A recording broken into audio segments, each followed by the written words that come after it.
بسم اللہ والسلام علی رسول اللہ۔ ایک سوال ہے ہمارے دارالفتاء میں یہ آ رہا ہے کہ حضرت سیدنا امیر معاویہ رضی اللہ تعالی عنہ کا وصال کس تاریخ کو ہوا؟ تو اس حوالے سے یاد رکھیں، مورخین کا اس بات پر اتفاق ہے کہ حضرت سیدنا امیر معاویہ رضی اللہ تعالی عنہ کا یوم وصال یعنی وفات یہ 60 ہجری میں ہوئی، اس بات پر اتفاق ہے، لیکن تاریخ میں اختلاف ہے۔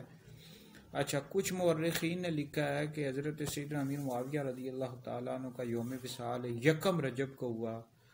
دوسرا قول یہ ہے کہ یعنی اس میں 4 قول ہیں۔ دوسرا قول یہ ہے کہ 4 رجب کو ہوا، تیسرا قول ہے 15 رجب کو ہوا، اور ایک قول یہ ہے کہ 22 رجب کو ہوا۔ تو بہت زیادہ اس میں اختلاف پایا جاتا ہے۔ تاریخ طبری، البدایہ و نہایہ، اس طرح کی کتابوں میں یہ اقوال لکھے ہوئے ہیں۔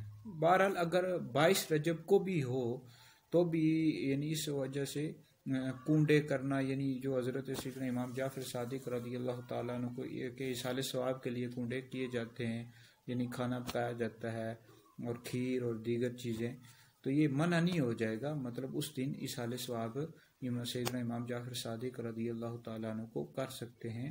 بہرحال اس حوالے سے اختلاف ہے، مختلف اقوال کتابوں میں لکھے ہوئے ہیں۔